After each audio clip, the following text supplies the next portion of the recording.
का क्या कहना। ओम शांति।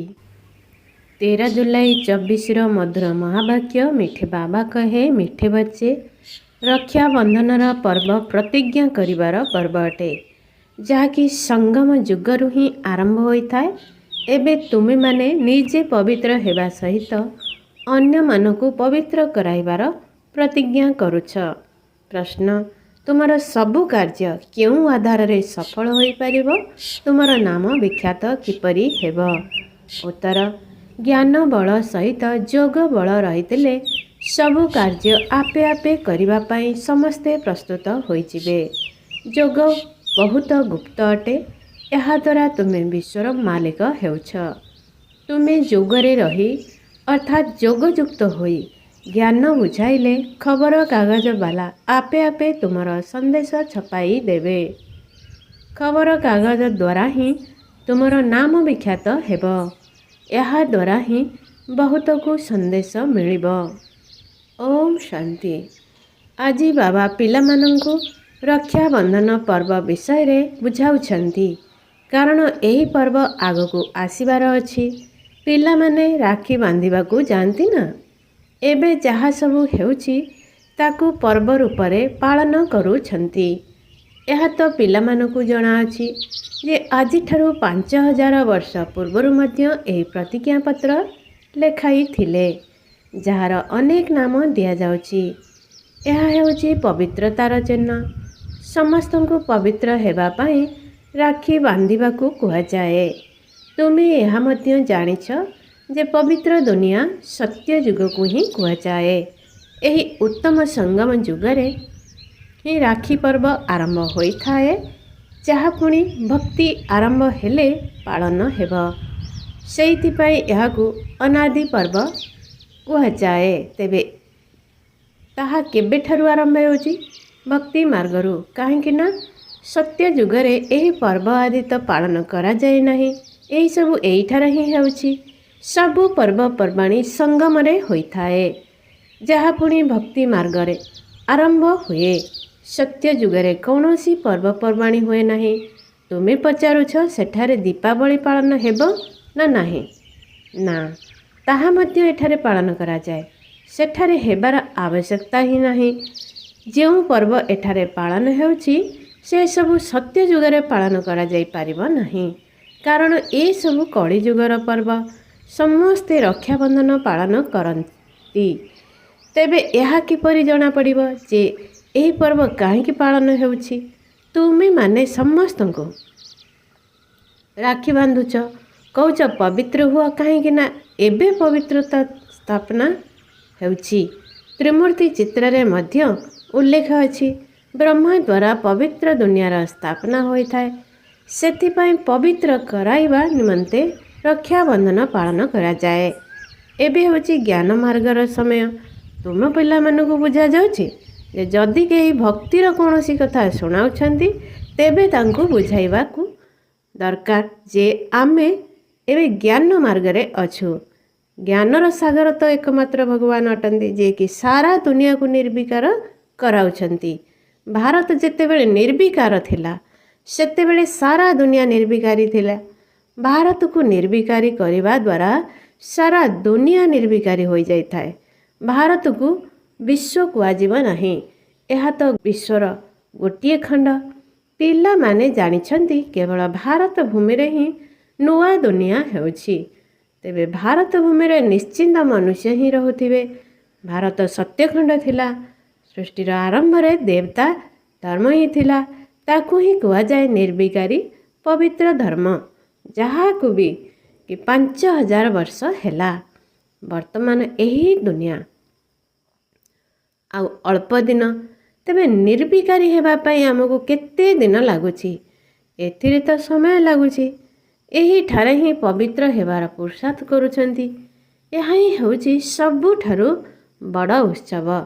तेणु प्रतिज्ञा करिबा दरकार, बाबा आमे पवित्र निश्चिंत हेबु।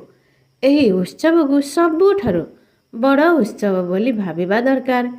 समस्ते हे परम पिता परमात्मा कही डाकुछंती। यह कहवा सत्य मध्य बुद्धि रे परम पिता ସ୍ମୃତି ଆସୁନାହିଁ। ତୁମେ ଜାଣିଛ ଯେ ଜୀବ ଆତ୍ମାମାନଙ୍କୁ ଜ୍ଞାନ ଦେବା ପାଇଁ ପରମ ପିତା ପରମାତ୍ମା ଏଠାକୁ ଆସିଛନ୍ତି। ଆତ୍ମା ପରମାତ୍ମା ବହୁତ ସମୟ ଧରି ଅଲଗା ରହିଲେ। ଏହି ମେଳା ଏହି ସଙ୍ଗମ ଯୁଗରେ ହିଁ ହେଉଛି। ଏହାକୁ କୁମ୍ଭ ମେଳା ମଧ୍ୟ କୁହାଯାଉଛି, ଯାହାକି ପ୍ରତି 5000 ବର୍ଷ ପରେ ଥରେ ମାତ୍ର ହୋଇଥାଏ। ସେହି ପାଣିରେ ସ୍ନାନ କରିବାର ମେଳା ତ ତୁମେ ଅନେକ ଥର ପାଳନ କରି ଆସିଛ। ତାହା ହେଉଛି ଭକ୍ତି ମାର୍ଗ। ଏହା ହେଉଛି ଜ୍ଞାନ ମାର୍ଗ। ସଙ୍ଗମକୁ ମଧ୍ୟ କୁମ୍ଭ କୁହାଯାଇଥାଏ। ପ୍ରକୃତରେ 3ଟି ନଦୀ ନଥାଏ। ପାଣିର ଗୁପ୍ତ ନଦୀ କିପରି ହୋଇପାରେ? ବାବା କହୁଛନ୍ତି, ତୁମର ଏହି ଗୀତା ଗୁପ୍ତ ଅଟେ। ତେବେ ତୁମକୁ ଏହା ବୁଝାଯାଉଛି ଯେ ଯୋଗ ବଳ ଦ୍ୱାରା ବିଶ୍ୱର ରାଜତ୍ୱ ତୁମକୁ ମିଳୁଛି। ଏଥିରେ ନାଟ ତାମସା ଆଦି କିଛି ବି ନାହିଁ। ଭକ୍ତି ମାର୍ଗ ପୁରା ଅଧାକଳ୍ପ ଚାଲୁଛି ଏବଂ ଏହି ଜ୍ଞାନ ମାର୍ଗ ଗୋଟିଏ ଜନ୍ମ ଚାଲିଥାଏ। 2ଟି ଯୁଗ ହେଉଛି ଜ୍ଞାନର ପ୍ରାରବ୍ଧ। ସେଠାରେ ବାବା ଜ୍ଞାନ ଦିଅନ୍ତି ନାହିଁ। ଭକ୍ତି ତ ଦ୍ୱାପରରୁ କଳିଯୁଗ ପର୍ଯ୍ୟନ୍ତ ଚାଲିଲା, କିନ୍ତୁ ଜ୍ଞାନ ଥରେ ମାତ୍ର ମିଳୁଛି। ପୁଣି ତାର ପ୍ରାରବ୍ଧ 21 ଜନ୍ମ ପର୍ଯ୍ୟନ୍ତ ଚାଲୁଛି। ଏବେ ତୁମର ଆଖି ଖୋଲି ଯାଇଛି। ପୂର୍ବରୁ ତୁମେ ଅଜ୍ଞାନ ନିଦ୍ରାରେ ଶୋଇଥିଲ। ଆଜିକାଲି ରକ୍ଷାବନ୍ଧନ ପର୍ବରେ ବ୍ରାହ୍ମଣମାନେ ହାତରେ ରାକ୍ଷୀ ବାନ୍ଧିଥାନ୍ତି। ତୁମେମାନେ ମଧ୍ୟ ବ୍ରାହ୍ମଣ ଅଟ। ସେମାନେ ହେଲେ କୁଖ କୋଳ ବଂଶାବଳୀ ବ୍ରାହ୍ମଣ। ତୁମେମାନେ ହେଲ ମୁଖ ବଂଶାବଳୀ ବ୍ରାହ୍ମଣ। ଭକ୍ତି ମାର୍ଗରେ କେତେ ଅନ୍ଧଶ୍ରଦ୍ଧା ରହିଛି। ଯେପରିକି ମନୁଷ୍ୟମାନେ ଅନ୍ଧବିଶ୍ୱାସ ରୂପକ ପଙ୍କରେ ଫସି ଯାଇଛନ୍ତି। ଯେମିତି ପଙ୍କରେ ପାଦ ଫସିଯାଏ, ସେମିତି ଭକ୍ତି ରୂପକ ପଙ୍କରେ ମନୁଷ୍ୟ ପଡ଼ି ଯାଇଛନ୍ତି ଏବଂ କଣ୍ଠ ପର୍ଯ୍ୟନ୍ତ ବୁଡ଼ି ରହିଛନ୍ତି। ତେବେ ଏହିଭଳି ସମୟରେ ହିଁ ବାବା ଆସି ଉଦ୍ଧାର କରୁଛନ୍ତି। ଯେତେବେଳେ କି କେବଳ ଚୁଟି ଦେଖାଯାଉଛି, ଯାହାକୁ ଧରି ବାବା ପଙ୍କରୁ ଉଦ୍ଧାର କରୁଛନ୍ତି। କାରଣ ଧରି ଉଠାଇବା ପାଇଁ କିଛି ଦରକାର ନା। ପିଲାମାନେ ମନୁଷ୍ୟମାନଙ୍କୁ ବୁଝାଇବା ପାଇଁ ବହୁତ ମେହନତ କରୁଛନ୍ତି। ଦୁନିଆରେ କୋଟି କୋଟି ମନୁଷ୍ୟ ଅଛନ୍ତି। ଜଣ ଜଣଙ୍କ ନିକଟକୁ ଯିବା ପାଇଁ ବହୁତ ମେହନତ ଲାଗୁଛି। ତୁମର ଖବରକାଗଜ ମାଧ୍ୟମରେ ବଦନାମ ମଧ୍ୟ ହୋଇଛି ଯେ ଏମାନେ ହରଣ କରି ନେଇଯାଉଛନ୍ତି, ଘର ଦ୍ୱାର ଠାରୁ ଦୂରେଇ ଦେଉଛନ୍ତି, ଭାଇ ଭଉଣୀ କରିଦେଉଛନ୍ତି।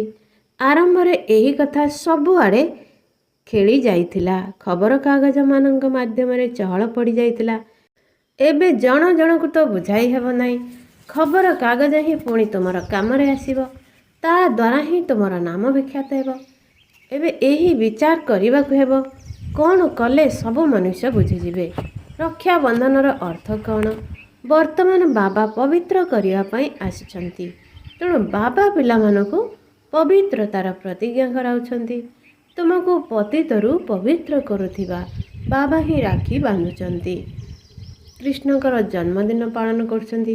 ତେବେ ନିଶ୍ଚିନ୍ତ ସିଏ କେବେ ସିଂହାସନରେ ବସିଥିବେ ନା। ତାଙ୍କର ରାଜ୍ୟ ଅଭିଷେକ ଦେଖାଉନାହାନ୍ତି। ସତ୍ୟଯୁଗ ଆରମ୍ଭରେ ଲକ୍ଷ୍ମୀ ନାରାୟଣ ଥିଲେ। ତାଙ୍କର ରାଜାଭିଷେକ ହୋଇଥିବ। ରାଜକୁମାରଙ୍କର ଜନ୍ମଦିନ ପାଳନ କରିଥାନ୍ତି, କିନ୍ତୁ ରାଜ ଅଭିଷେକ ନୁହେଁ। ଦୀପାବଳିରେ ରାଜ ଅଭିଷେକ ହୋଇଥାଏ। ତାହା ପୁଣି ବହୁତ ଆଡ଼ମ୍ବରରେ ହୋଇଥାଏ। ତାହା ହେଉଛି ସତ୍ୟଯୁଗ। ସଙ୍ଗମ ଯୁଗରେ ଯାହା ସବୁ ହେଉଛି, ଏସବୁ ସେଠାରେ ହୁଏ ନାହିଁ। ପ୍ରତ୍ୟେକ ଘର ଆଲୋକିତ ଏହି ସଙ୍ଗମରେ ହିଁ ହେବାର ଅଛି। ସେଠାରେ ଦୀପାବଳି ଆଦି ପର୍ବ ପାଳନ କରନ୍ତି ନାହିଁ, କାରଣ ଆତ୍ମାମାନଙ୍କର ଜ୍ୟୋତି ଜାଗ୍ରତ ହୋଇଥାଏ। ସେଠାରେ ରାଜ୍ୟାଭିଷେକ ହୋଇଥାଏ। ଦୀପାବଳି ପାଳନ କରାଯାଏ ନାହିଁ। ଯେ ପର୍ଯ୍ୟନ୍ତ ଆତ୍ମାମାନଙ୍କର ଜ୍ୟୋତି ଜାଗ୍ରତ ହୋଇନାହିଁ, ସେ ପର୍ଯ୍ୟନ୍ତ ସେମାନେ ଘରକୁ ଯାଇପାରିବେ ନାହିଁ। ତେବେ ବର୍ତ୍ତମାନ ତ ସମସ୍ତେ ପତିତ। ସେମାନଙ୍କୁ ପବିତ୍ର କରିବା ପାଇଁ ବିଚାର କରିବା ଦରକାର। ପିଲାମାନେ ଜ୍ଞାନକୁ ବହୁତ ଚିନ୍ତନ ମନ୍ଥନ କରି ବଡ଼ ବଡ଼ ଲୋକମାନଙ୍କ ନିକଟକୁ ଯାଇଥାନ୍ତି। ପିଲାମାନଙ୍କର ଖବରକାଗଜ ଦ୍ୱାରା ବହୁତ ବଦନାମୀ ହୋଇଛି। ପୁଣି ଏହାଦ୍ୱାରା ନାମ ମଧ୍ୟ ବିଖ୍ୟାତ ହେବ। କିଛି ପଇସା ଦେଇଦେଲେ ସେମାନେ ଭଲ ଭଲ କଥା ଲେଖିବେ। ତେବେ ତୁମେ କେତେ ପଇସା ଦେଇପାରିବ? ପଇସା ଦେବା ତ ଲାଞ୍ଚ ହେଲା ନା। ଏହା ତ ନିୟମ ବିରୁଦ୍ଧ ହୋଇଗଲା। ଆଜିକାଲି ବିନା ଲାଞ୍ଚରେ କିଛି କାମ ହେଉନାହିଁ। ସେମାନେ ଯେମିତି ଲାଞ୍ଚ ଦେଉଛନ୍ତି, ଯଦି ତୁମେ ମଧ୍ୟ ସେମିତି ଲାଞ୍ଚ ଦେବ, ତାହେଲେ ଉଭୟଙ୍କ ଭିତରେ ପାର୍ଥକ୍ୟ କ'ଣ ହେବ? ତୁମର ହେଉଛି ଯୋଗ ବଳର କଥା। ତୁମର ଯୋଗ ବଳ ଏତେ ଥିବା ଦରକାର ଯାହାକି ତୁମେ କାହାଠାରୁ ମଧ୍ୟ କାର୍ଯ୍ୟ ହାସଲ କରିପାରିବ, କରିବା ଦରକାର। ଜ୍ଞାନର ତେଣୁ ଭ୍ରମରୀ ଭଳି ଭୁଁ ଭୁଁ ବଳ ତ ତୁମ ପାଖରେ ମଧ୍ୟ ଅଛି। ଏହି ଚିତ୍ର ଆଦିରେ ଜ୍ଞାନ ଅଛି, କିନ୍ତୁ ଯୋଗ ତ ଗୁପ୍ତ। ବେହେଦର ସମ୍ପତ୍ତି ନେବାକୁ ହେଲେ ନିଜକୁ ଆତ୍ମା ନିଶ୍ଚୟ କରି ବାବାଙ୍କୁ ମନେ ପକାଇବାକୁ ହେବ। ସିଏ ତ ଗୁପ୍ତ, ଯାହାଙ୍କ ଦ୍ୱାରା ତୁମେ ବିଶ୍ୱର ମାଲିକ ହେଉଛ, ତାଙ୍କୁ କେଉଁଠାରେ ବି ବସି ତୁମେମାନେ ମନେ ପକାଇ ପାରିବ। କେବଳ ଏହିଠାରେ ବସି ଯୋଗ ସାଧନା କରିବାର ନାହିଁ। ଜ୍ଞାନ ଏବଂ ଯୋଗ ଉଭୟ ବହୁତ ସହଜ। କେବଳ 7 ଦିନର ପାଠ୍ୟକ୍ରମ କରିନେଲ ବାସ୍, ଆଉ ଅଧିକ କିଛି ଆବଶ୍ୟକ ନାହିଁ। ପୁଣି ତୁମେ ଅନ୍ୟମାନଙ୍କୁ ନିଜ ସମାନ କରିବାର ସେବା କର। ବାବା ଜ୍ଞାନର, ଶାନ୍ତିର ସାଗର ଅଟନ୍ତି। ଏହି ଦୁଇଟି କଥା ହେଉଛି ମୁଖ୍ୟ। ୟାଙ୍କଠାରୁ ତୁମେ ଶାନ୍ତିର ସମ୍ପତ୍ତି ନେଉଛ। ଯୋଗ ମଧ୍ୟ ବହୁତ ସୂକ୍ଷ୍ମ। ପିଲାମାନେ ଭଲେ ବାହାରକୁ ପରିଭ୍ରମଣରେ ଯାଉଛ, କିନ୍ତୁ ବାବାଙ୍କୁ ୟାଦ କର, କାରଣ ପବିତ୍ର ହେବାକୁ ପଡ଼ିବ। ଦୈବୀ ଗୁଣ ମଧ୍ୟ ଧାରଣ କରିବାକୁ ହେବ। ନିଜ ଭିତରେ କୌଣସି ଅବଗୁଣ ରହିବା ଉଚିତ ନୁହେଁ। କାମ ବିକାର ହେଉଛି ବହୁତ ବଡ଼ ଅବଗୁଣ। ବାବା କହୁଛନ୍ତି, ତୁମେମାନେ ଏବେ ଆଉ ପତିତ ହୁଅ ନାହିଁ। ଭଲେ ସ୍ତ୍ରୀ ବି ତୁମ ସମ୍ମୁଖରେ ଛିଡ଼ା ହୋଇଯାଉ, କିନ୍ତୁ ତୁମେ ନିଜକୁ ଆତ୍ମା ନିଶ୍ଚୟ କରି ବାବାଙ୍କୁ ମନେ ପକାଅ। ଦେଖୁଥିଲେ ମଧ୍ୟ ଦେଖ ନାହିଁ। ମୁଁ ତ ନିଜ ପିତାଙ୍କୁ ମନେ ପକାଉଛି। ସିଏ ଜ୍ଞାନର ସାଗର ଅଟନ୍ତି, ତୁମକୁ ମଧ୍ୟ ନିଜ ସମାନ କରୁଛନ୍ତି। ତେଣୁ ତୁମେ ମଧ୍ୟ ଜ୍ଞାନ ସାଗର ହେଉଛ। ଏଥିରେ କୌଣସି ଦ୍ୱନ୍ଦ୍ୱରେ ପଡ଼ିବାର ନାହିଁ। ସିଏ ହେଉଛନ୍ତି ପରମାତ୍ମା, ସେ ପରମ ଧାମରେ ରୁହନ୍ତି, ସେଥିପାଇଁ ତାଙ୍କୁ ପରମ କୁହାଯାଉଛି। ସେଠାରେ ତ ତୁମେମାନେ ମଧ୍ୟ ରହୁଛ। ଏବେ ତୁମେମାନେ ପୁରୁଷାର୍ଥର କ୍ରମାନୁସାରେ ଜ୍ଞାନ ନେଉଛ। ଯେଉଁମାନେ ସମ୍ମାନର ସହିତ ଉତ୍ତୀର୍ଣ୍ଣ ହେଉଛନ୍ତି, ସେମାନଙ୍କୁ ମଧ୍ୟ ପୁରା ଜ୍ଞାନର ସାଗର ହୋଇଛନ୍ତି ବୋଲି କୁହାଯିବ। ବାବା ମଧ୍ୟ ଜ୍ଞାନର ସାଗର, ତୁମେ ମଧ୍ୟ ଜ୍ଞାନର ସାଗର। ଆତ୍ମା କେବେ ଛୋଟ ବଡ଼ ହୁଏ ନାହିଁ। ପରମ ପିତା ମଧ୍ୟ କିଛି ବଡ଼ ହୁଅନ୍ତି ନାହିଁ। ଲୋକମାନେ ତାଙ୍କୁ ଯେଉଁ 1000 ସୂର୍ଯ୍ୟର ତେଜମୟ ବୋଲି କହୁଛନ୍ତି, ଏହିସବୁ ମନଗଢ଼ା କାହାଣୀ। ବୁଦ୍ଧିରେ ତାଙ୍କୁ ଯେଉଁ ରୂପରେ ମନେ ପକାଉଛନ୍ତି, ସେହିଭଳି ରୂପରେ ତାଙ୍କୁ ସାକ୍ଷାତକାର ହେଉଛି। ଏଥିରେ ତାଙ୍କୁ ଜାଣିବାର ଜ୍ଞାନ ଥିବା ଦରକାର। ଆତ୍ମାର ସାକ୍ଷାତକାର ଅଥବା ପରମାତ୍ମାଙ୍କର ସାକ୍ଷାତକାର କଥା ତ ଗୋଟିଏ। ବାବା ଅନୁଭବ କରାଉଛନ୍ତି, ମୁଁ ହିଁ ପତିତ ପାବନ ଜ୍ଞାନର ସାଗର ଅଟେ। ମୁଁ ସମୟ ଅନୁସାରେ ଆସି ସମସ୍ତଙ୍କୁ ସଦ୍ଗତି କରୁଛି। ସବୁଠାରୁ ଅଧିକ ଭକ୍ତି ତୁମେମାନେ ହିଁ କରିଛ। ପୁଣି ବାବା ଆସି ତୁମକୁ ପାଠ ପଢ଼ାଉଛନ୍ତି। ରକ୍ଷାବନ୍ଧନ ପରେ କୃଷ୍ଣ ଜନ୍ମାଷ୍ଟମୀ ପାଳନ କରାଯାଏ। ପୁଣି ତାପରେ ଦଶହରା। ବାସ୍ତବରେ ଦଶହରା ପୂର୍ବରୁ ତ କୃଷ୍ଣ ଆସିପାରିବେ ନାହିଁ। ତେଣୁ ପ୍ରଥମେ ଦଶହରା ହେବା ଦରକାର ଏବଂ ତାପରେ କୃଷ୍ଣ ଜନ୍ମାଷ୍ଟମୀ ପାଳନ କରିବା ଦରକାର। ଏସବୁର ହିସାବ ମଧ୍ୟ ତୁମେ ବାହାର କରିପାରିବ। ପୂର୍ବରୁ ତ ତୁମେ କିଛି ବି ବୁଝିନଥିଲ। ଏବେ ବାବା ତୁମକୁ କେତେ ବୁଦ୍ଧିମାନ କରିଛନ୍ତି। ଶିକ୍ଷକ ବିଦ୍ୟାର୍ଥୀମାନଙ୍କୁ ବୁଦ୍ଧିମାନ କରିଥାନ୍ତି ନା। ଏବେ ତୁମେ ଜାଣିଛ ଯେ ଭଗବାନ ବିନ୍ଦୁ ସ୍ୱରୂପ ଅଟନ୍ତି। ଏହି ସୃଷ୍ଟି ରୂପୀ ବୃକ୍ଷ କେତେ ବଡ଼। ସବୁ ଆତ୍ମା ଉପରେ ବିନ୍ଦୁ ରୂପରେ ରୁହନ୍ତି। ବାବା ମିଠା ମିଠା ପିଲାମାନଙ୍କୁ ବୁଝାଉଛନ୍ତି। ବାସ୍ତବରେ ଗୋଟିଏ ସେକେଣ୍ଡରେ ତୁମେମାନେ ବୁଦ୍ଧିମାନ ହୋଇଯିବା ଦରକାର, କିନ୍ତୁ ପଥର ବୁଦ୍ଧି ହୋଇଥିବା କାରଣରୁ କିଛି ବି ବୁଝୁ ନାହାନ୍ତି। ନଚେତ୍ ଏହା ତ ଗୋଟିଏ ସେକେଣ୍ଡର କଥା। ଶରୀରର ପିତା ତ ପ୍ରତି ଜନ୍ମରେ ନୂଆ ନୂଆ ମିଳିଥାନ୍ତି। ଏହି ବେହେଦର ପିତା ଥରେ ମାତ୍ର ଆସି 21 ଜନ୍ମର ସମ୍ପତ୍ତି ଦେଉଛନ୍ତି। ଏବେ ତୁମେ ବେହେଦର ପିତାଙ୍କ ଠାରୁ ବେହେଦର ସମ୍ପତ୍ତି ନେଉଛ। ତୁମର ଆୟୁଷ ମଧ୍ୟ ବଡ଼ ହେଉଛି। ଏମିତି ବି ନୁହେଁ ଯେ 21 ଜନ୍ମ ପର୍ଯ୍ୟନ୍ତ ଜଣେ ହିଁ ପିତା ରହିବେ। ନା, ତୁମର ଆୟୁଷ ବଡ଼ ହେଉଛି। ତୁମେ ସେଠାରେ କେବେ ଦୁଃଖ ଦେଖିବ ନାହିଁ। ଅନ୍ତିମ ସମୟରେ ମଧ୍ୟ ବୁଦ୍ଧିରେ ଏହି ଜ୍ଞାନ ରହିବ।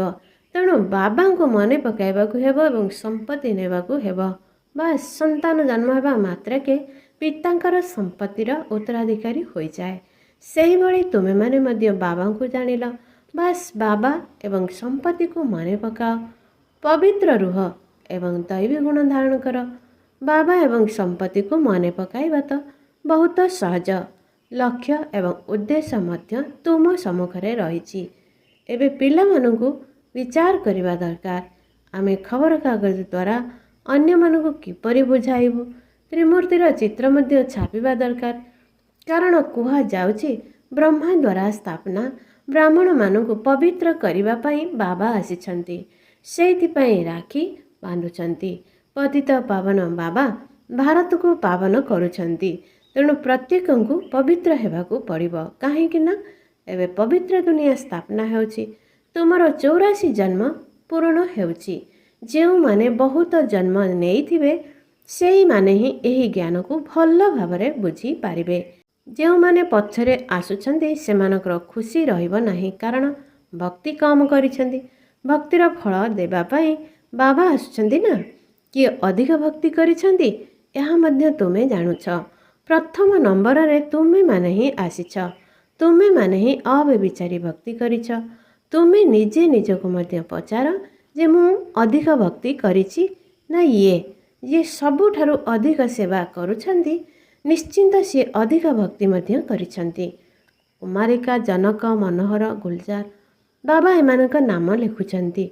କ୍ରମାନୁସାରେ ତ ରହିଛନ୍ତି। ଏଠାରେ ତ କ୍ରମାନୁସାରେ ବସାଯାଇପାରିବ ନାହିଁ। ତେବେ ବିଚାର କରିବା ଦରକାର। ଖବରକାଗଜକୁ ରକ୍ଷାବନ୍ଧନ ପର୍ବ ବିଷୟରେ କ'ଣ ଲେଖିଦେବା ଦରକାର? ମନ୍ତ୍ରୀମାନଙ୍କ ପାଖକୁ ରାକ୍ଷୀ ବାନ୍ଧିବାକୁ ଯାଉଛନ୍ତି, ତାହା ତ ଠିକ୍ କଥା, କିନ୍ତୁ ଏହାଦ୍ୱାରା ତ ସେମାନେ ପବିତ୍ର ହେଉନାହାନ୍ତି। ତୁମେ କହୁଛ ପବିତ୍ର ହୁଅ, ତେବେ ପବିତ୍ର ଦୁନିଆ ସ୍ଥାପନା ହୋଇଯିବ। 63 ଜନ୍ମ ବିକାରୀ ହୋଇଛ। ଏବେ ବାବା କହୁଛନ୍ତି ଏହି ଅନ୍ତିମ ଜନ୍ମ ପବିତ୍ର ହୁଅ, ଭଗବାନଙ୍କୁ ମନେ ପକାଅ। ତେବେ ତୁମ ମୁଣ୍ଡ ଉପରେ ଯେଉଁ ପାପ ରହିଛି ସେସବୁ ଓହ୍ଲାଇ ଯିବ। ଆଚ୍ଛା, ମିଠେ ମିଠେ ଶିଖିଲ ଦେ ସନ୍ତାନମାନଙ୍କ ପ୍ରତି ମାତା ପିତା ବାପ ଦାଦାଙ୍କର ମଧୁର ସ୍ନେହ ସମ୍ପନ୍ନ ଶୁଭେଚ୍ଛା ଏବଂ ସୁପ୍ରଭାତ। ଆତ୍ମିକ ପିତାଙ୍କର ଆତ୍ମିକ ସନ୍ତାନମାନଙ୍କୁ ନମସ୍ତେ। ଆତ୍ମିକ ସନ୍ତାନମାନଙ୍କର ଆତ୍ମିକ ମାତା ପିତାଙ୍କୁ ନମସ୍ତେ ନମସ୍ତେ ନମସ୍ତେ। ଧାରଣା ପାଇଁ ମୁଖ୍ୟ ସାର 1. ସମ୍ମାନର ସହିତ ପାସ୍ ହେବା ପାଇଁ ବାବାଙ୍କ ସମାନ ଜ୍ଞାନର ସାଗର ହେବାକୁ ପଡ଼ିବ। ଯଦି କୌଣସି ବି ଅବଗୁଣ ତୁମ ଭିତରେ ଅଛି ତେବେ ତାକୁ ଯାଞ୍ଚ କରି ବାହାର କରିଦେବାକୁ ହେବ। ଶରୀରକୁ ଦେଖୁଥିଲେ ମଧ୍ୟ ନ ଦେଖି ନିଜକୁ ଆତ୍ମା ନିଶ୍ଚୟ କରି ଆତ୍ମା ଭାଇ ସହିତ କଥାବାର୍ତ୍ତା କରିବାକୁ ହେବ। 2. ଯୋଗ ବଳ ଏତେ ଜମା କରିବାକୁ ହେବ ଯାହାକି ନିଜର ସବୁ କାର୍ଯ୍ୟ ସହଜ ହୋଇଯିବ। ଖବରକାଗଜ ଦ୍ୱାରା ସମସ୍ତଙ୍କୁ ପବିତ୍ର ହେବାର ସନ୍ଦେଶ ଦେବାକୁ ହେବ। ନିଜ ସମାନ କରିବାର ସେବା କରିବାକୁ ହେବ। ବରଦାନ: ଦୈହିକ ସ୍ମୃତିକୁ ଦେହୀ ଅଭିମାନୀ ସ୍ଥିତିରେ ପରିବର୍ତ୍ତନ କରୁଥିବା ବେହେଦର ବୈରାଗୀ ହୁଅ। ଈଶ୍ୱରୀୟ ମାର୍ଗରେ ଚାଲୁ ଚାଲୁ ଯଦି କାହାର ବୈରାଗ ଖଣ୍ଡିତ ହୋଇଯାଉଛି ତେବେ ଏହାର ମୁଖ୍ୟ କାରଣ ହେଲା ଦେହବାନ ଅର୍ଥାତ୍ ଦେହର ସ୍ମୃତି। ଯେ ପର୍ଯ୍ୟନ୍ତ ଦୈହିକ ସ୍ମୃତି ପ୍ରତି ବୈରାଗ ଆସିନାହିଁ ସେ ପର୍ଯ୍ୟନ୍ତ କୌଣସି କଥାରେ ସଦାକାଳର ବୈରାଗ ରହିପାରିବ ନାହିଁ। ସମ୍ବନ୍ଧ ପ୍ରତି ବୈରାଗ ଆସିବା ଏହା କୌଣସି ବଡ଼ କଥା ନୁହେଁ। ତାହା ତ ଦୁନିଆରେ ମଧ୍ୟ ଅନେକଙ୍କର ଆସିଯାଉଛି। କିନ୍ତୁ ଏଠାରେ ଦୈହିକ ସ୍ମୃତିର ଯେଉଁ ସବୁ ଭିନ୍ନ ଭିନ୍ନ ରୂପ ଗୁଡ଼ିକ ରହିଛି ସେଗୁଡ଼ିକୁ ଜାଣି ଦେହବାନକୁ ଦେହୀ ଅଭିମାନୀ ସ୍ଥିତିରେ ପରିବର୍ତ୍ତିତ କରିଦେବା, ଏହା ହିଁ ହେଉଛି ବେହେଦର ବୈରାଗୀ ହେବାର ପ୍ରକୃତ ବିଧି। ସ୍ଲୋଗାନ: ଯଦି ସଂକଳ୍ପ ରୂପୀ ପାଦ ମଜବୁତ ହୋଇଥିବ ତେବେ କଳା ବାଦଲ ଭଳି ସମସ୍ୟା ଗୁଡ଼ିକ ମଧ୍ୟ ପରିବର୍ତ୍ତନ ହୋଇଯିବ। ଓମ୍ ଶାନ୍ତି। हमने प्यार वो पाया जो दुनिया पा नहीं सकती। आज मुरलीर 3 समान मास्टर सागर अटे मो श्रेष्ठ आत्मा अटे मो एक रस आत्मा अटे।